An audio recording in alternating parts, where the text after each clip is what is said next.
अस्सलाम वालेकुम। मेरा नाम इफ़रा जान है और मैं नेशनल कॉन्फ्रेंस की स्पोक्स पर्सन हूँ। आज मैं आपसे एक बहुत ही दिलदोज़ वाक़े की और जो वाक़ा बार बार पेश आ रहा है उसकी बात करना चाहती हूँ। इस पे हमारे जम्मू और कश्मीर के हज़ारों लाखों नौजवानों का फ्यूचर डिपेंड करता है, उनकी ज़िंदगियाँ डिपेंड करती हैं, उनके सपने डिपेंड करते हैं। JKSSP जो है एक एग्जामिनेशन जो है वो बार बार एक ऐसी फर्म को एग्जामिनेशन का कॉन्ट्रैक्ट देते हैं, एपटेक जिस फर्म का नाम है, जिस फर्म पे बहुत सारी स्टेट्स में और बहुत सारी राज्यों में जिस पे फ्रॉड का इल्ज़ाम सब्सटैंशियली और विद प्रूफ लगा है। अभी लद्दाख में हमको पता चला है कि लद्दाख में भी उन पे एक केस दर्ज हुआ है और कुछ अरेस्ट भी हुए हैं लद्दाख में इस एपटेक फर्म को लेके। और क्योंकि वहां पे पता चला है कि इस फर्म ने बहुत बड़ा घोटाला किया था रिक्रूटमेंट में और ये चीटिंग वगैरह के केसेस में मुलव्वस रहती है, तो फिर सवाल इस बात का उठता है कि अगर ऐसी एक फर्म है जिसके क्रेडेंशियल्स पे बार बार सवाल उठ रहे हैं और यहां तक कि एक सिंगल बेंच जजमेंट तक हमारे कोर्ट से आ चुकी है, जिस कोर्ट में कहा गया है कि हाँ, हम देख रहे हैं सबूत की बिना पे घोटाला है, सबूत की बिना पे ये फर्म ठीक काम नहीं कर रही है, उसके बावजूद हम देखते हैं बीजेपी की जो गवर्नमेंट है वो बार बार हर एग्जाम फिर से उसी एपटेक कंपनी से कराना चाहती है। मुझे समझ नहीं आ रहा कि इसमें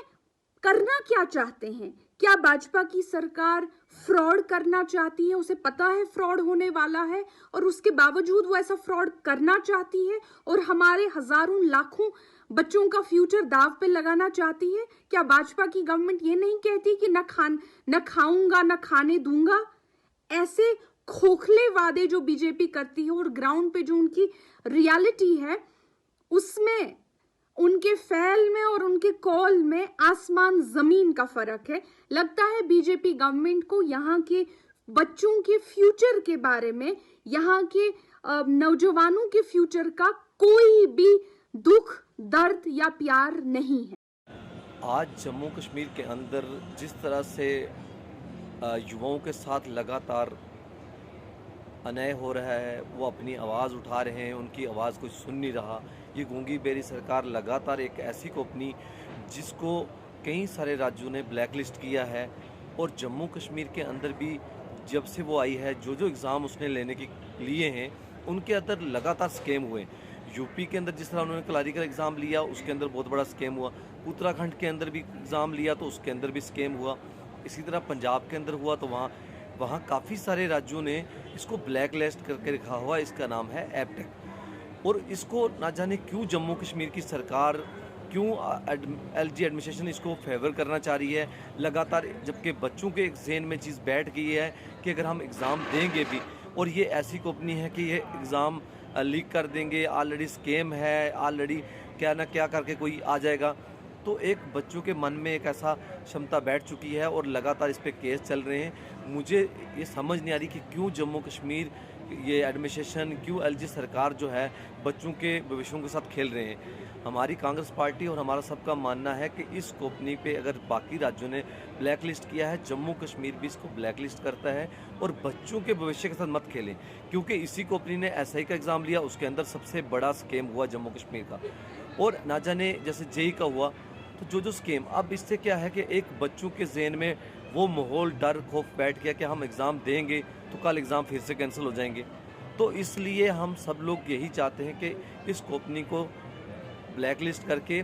दूसरी कंपनी को हायर करें कि इनको सर्विस सिलेक्शन बोर्ड जो है, तो SSB जो है, ये बच्चों के भविष्य के साथ खेल रही है। इनको ऐसा नहीं करना चाहिए। अगर ये नहीं बात चाहेंगे, कांग्रेस पार्टी पूरे जम्मू कश्मीर के युवाओं के साथ खड़ी है। हम आने वाले दिनों में अगर ये नहीं करेंगे, हम हर जिला लेवल पे जाके प्रदर्शन करके और इस कंपनी को देखिए, सर्विस सिलेक्शन बोर्ड की जिस तरह से धांधलियां और घपलेबाजी बार बार बाहर आ रही है, जो नौजवानों के भविष्य के साथ एक बहुत बड़ा खिलवाड़ है, लेकिन सरकार है कि इसको संजीदगी से नहीं ले रही। और भारतीय जनता पार्टी के शीर्ष नेता जो PMO में मंत्री बैठे हैं, उन्हें भी आज तक जम्मू कश्मीर के नौजवानों को लेकर कोई संजीदगी नजर नहीं आ रही। जिस तरह से एपटेक कंपनी को आप एग्जाम कंडक्ट करने के लिए हायर करते हो, टाइम एंड टेक्नोलॉजी जो कंपनी पहले ही सुर्खियों में रही, इस तरह से घपलेबाजी को लेकर जहां सरकार को संजीदगी दिखानी चाहिए, वहीं इस मसले को कहीं ना कहीं रफा दफा करने का प्रयास सरकार की तरफ से किया जाता है, जो निंदनीय है। और सर्विस सिलेक्शन बोर्ड आज खुद में एक घपले का एक बहुत बड़ा भंडार बन चुका है। मुझे लगता है इसको लेकर सरकार को कड़ी कार्रवाई करनी चाहिए और सर्विस सिलेक्शन बोर्ड के जो ऑफिसर हैं,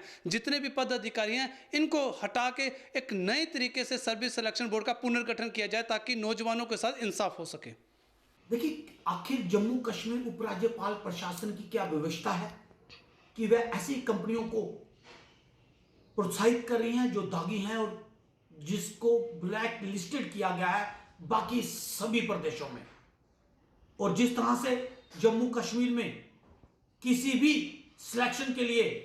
सरकारी नौकरियों में जब परिणाम आते हैं तो यह घोषित कर दिया जाता है कि इसमें धांधली हुई है। लगातार इस तरह से धांधली के आरोपों के बाद जम्मू कश्मीर के युवाओं का भविष्य अंधकार में है, उनका पैसा भी नष्ट हो रहा है, उनका समय भी नष्ट हो रहा है और उसके साथ साथ उनका भविष्य भी नष्ट हो रहा है। आखिर सरकार बताए कि सरकार की व्यवस्था क्या है ऐसी दागी कंपनियों को प्रोत्साहन करने के लिए।